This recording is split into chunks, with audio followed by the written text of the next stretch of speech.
a commencé par évidemment la traite négrière, la course au sucre, l'acculturation, la colonisation aussi par la religion et l'établissement de colonies pénales. Il fut un temps où l'homme noir n'était rien. Le nègre, l'homme d'Afrique, était vendu aux planteurs de café et de canne à sucre. Il était leur objet, leur machine à produire de la richesse. Le code noir régissait alors la vie du servile.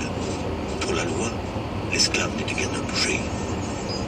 Puis vint le temps de la colère, le temps de dire que le noir était beau. Et le cri d'Aimé Césaire a retenti dans tout l'Empire français.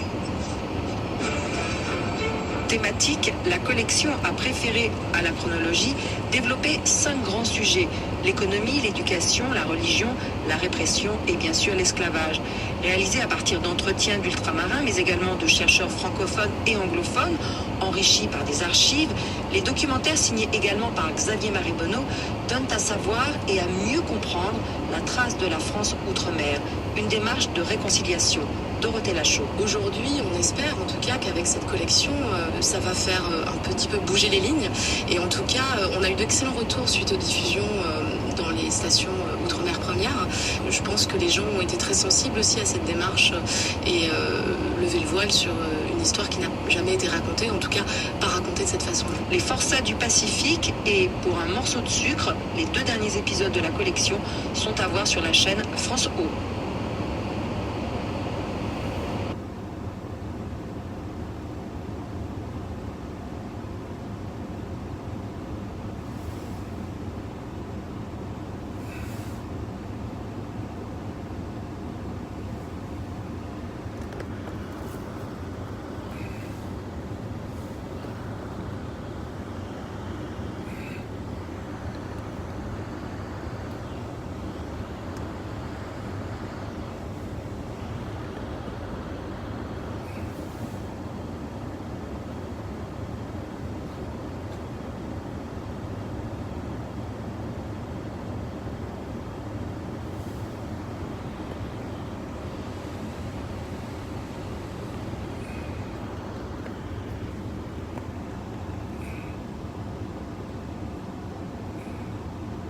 Terrible. Sa famille réussit à franchir la frontière mexicaine où s'agglutinent des milliers de réfugiés. Elle décide de retourner dans sa région pour apprendre à lire et à écrire aux paysans et aux guerriers, aux blessés ou au repos. Lorsque je suis retournée auprès des CPR, les communautés de paix en résistance dans la montagne, je voulais juste être auprès de ces jeunes pour enseigner. C'était déjà ma passion. Et puis avant les accords de paix de 1996, j'ai participé à plusieurs réunions et j'ai été nommée par l'Assemblée de la société civile qui regroupait les paysans, les autochtones et les femmes pour aller à Genève, faire du lobbying et demander que la mission de l'ONU qui avait commencé reste plus longtemps dans le pays. Les accords de paix sont signés en 1996. Ce que regrette Juana Sáenz Morales, c'est que les causes profondes du conflit, qu'elles soient politiques, économiques, sociales ou ethniques, n'aient jamais été résolues après les accords de paix, ce qui explique aussi la violence qui s'est développée. Et le nouveau président Alejandro Giammattei n'y changera rien, estime Juana Sáenz Morales. Il n'y a pas de volonté politique pour résoudre les conflits. La guerre a été engendrée par un manque d'ouverture politique, par la pauvreté, mais rien n'a été résolu dans le pays. La pauvreté atteint des sommets. La santé, c'est un chaos. Il y a beaucoup de malnutrition et un manque d'accès aux médicaments. Et puis, il y a des intérêts propres à un système qui ne veut pas changer. Le président Giammattei a promis de revenir sur les accords migratoires signés par son prédécesseur avec Donald Trump. L'immigration se poursuit. Juana Sáenz Morales a plusieurs membres de sa famille qui ont tenté de s'installer aux États-Unis, dont 2 de ses neveux qui y sont parvenus. Je pense que c'est à cause des conditions de pauvreté et d'extrême pauvreté que les gens partent. L'immigration au Guatemala a pris son essor pendant le conflit armé. Beaucoup de gens ont été déplacés et ont fini par rejoindre les États-Unis. Mais il faut reconnaître que c'est bien grâce à l'économie générée par ces transferts d'argent que le Guatemala a survécu Sans cela, on ne survivrait pas. Si no fuera por eso, no sobrevivimos. Juana Sales Morales ne baisse pas les bras. À la tête de l'organisation qui regroupe 80 associations locales, elle se bat pour le respect des droits des femmes autochtones et dénonce le racisme, les inégalités et l'exclusion qu'elles subissent. La chronique des droits de l'homme de Véronique Guémard à réécouter sur le www.rfi.fr. Cette année, encore, il y aura peu de miel. 2019 n'a pas été une bonne année pour les abeilles, en tout cas pour celles qui peuplent le pourtour de la Méditerranée.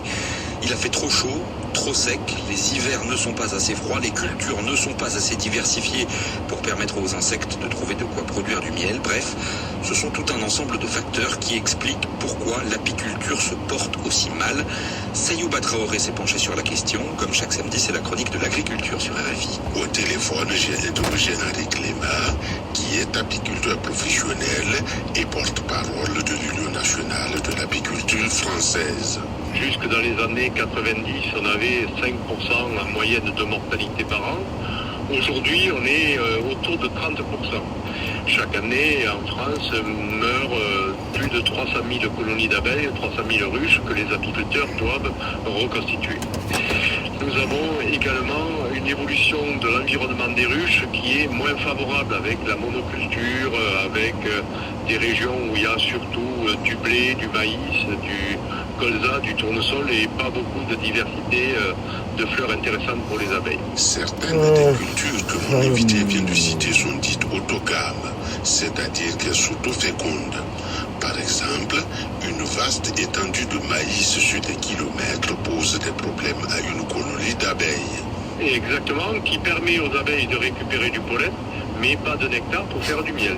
Donc à tout cela, c'est ajouté ces dernières années un problème qui pour moi est peut-être le plus important en apiculture, c'est-à-dire que auparavant on avait des hivers qui étaient de vrais hivers où il faisait froid et où les colonies hivernaient. Moi je suis en Lozère, en montagne à 1000 mètres d'altitude. Là on a quasiment plus de neige, quasiment pas d'hiver. Et puis on a beaucoup de sécheresse. Et puis ensuite des vents du nord qui sont très mauvais pour les abeilles parce que les fleurs ont besoin d'humidité pour produire du nectar. En somme, l'aviculture avait des problèmes que les différents acteurs savaient gérer plus ou moins bien. Septembre, octobre, ce sont des mois très importants parce que c'est là où la reine pond les abeilles qui vont passer l'hiver et quand il n'y a pas d'apport de nectar ou de pollen, la reine ne pond très peu ou pond pas d'abeilles à ce moment-là. Et donc on a un vieillissement des générations d'abeilles qui fait que la colonie est beaucoup plus fragile pour affronter l'hiver. Tout cela entraîne des difficultés économiques chez les apiculteurs et particulièrement sur les jeunes apiculteurs endettés. À la chronique de Sayouba Traoré sur RFI. Le journal, c'est dans un peu plus de 3 minutes. Je vous propose un passage par le Mali d'abord. Le Mali où il n'y a quasiment plus de gaz. C'est devenu très dur de trouver des bonbonnes pour sa consommation domestique parce que les sociétés nationales ont cessé toute importation. Elles protestent contre des retards et des impayés de la part de l'État malien qui reconnaît bien des problèmes mais qui explique que le système est trop lourd et en bout de course, les Maliens en ont marre. Un reportage de Coralie Piret. Au marché d'Ibidar, un vendeur cherche à rendre la monnaie à ses clients. Les deux hommes sont venus du Massina, dans le centre du Mali, jusqu'à Bamako. C'est autour de 20 000, donc la population est très en colère. Même nous, les revendeurs, nous ne sommes pas contents. Il y a des clients qui peuvent prendre jusqu'à 5 bouteilles à la fois. Avec le prix ordinaire, ça allait. Mais maintenant que ça a augmenté, ça demande beaucoup de moyens. Ils préfèrent donc aller acheter du charbon. S'il y a pénurie sur tous les marchés au Mali, c'est parce que les fournisseurs ont stoppé l'importation du gaz butane. Les portes de la société Sodégaz s'ouvrent sur un entrepôt vide. Seuls quelques gardiens au fond de la cour sont sur place. Le groupement des professionnels GPGD, composé de 8 entreprises leaders du marché et son président, Oudiari Diawara, réclame le paiement de plus d'1 an d'arriérés. Tous les mois, l'État a décidé de subventionner le gaz. Par exemple, le mois de décembre, 1004 francs le kilo. 6 kilos, ça fait 6025 francs. Nous vendons-le à 3500 et nous remboursons les reliquats. Et puis, octobre 2018, n'ont pas été payés. L'État nous doit, toutes les sociétés, 17 milliards. Le système de subvention actuel n'est plus tenable car il pèse trop lourd sur le budget national, reconnaissent les autorités. Dans les tiroirs depuis au moins 6 ans, une solution durable de financement, un fonds gaz devait être créé. Il n'est toujours pas opérationnel.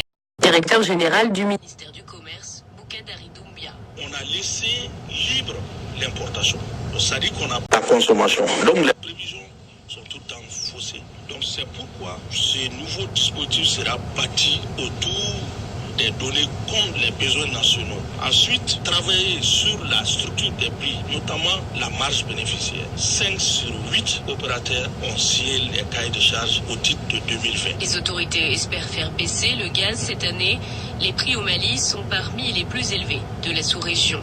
Coralie Pierret, Bamako, RFI. Bamako, vous êtes un oiseau de nuit. Si vous nous écoutez, il doit être 4 heures. L'épopée des musiques noires. Le batteur camerounais Félix Sabaleko vient nous conter ses Côté de quelques figures essentielles de notre temps. On ne le dit pas assez, mais la maîtrise de ce rythmicien hors pair a séduit des artistes aussi divers que Manu. RFI.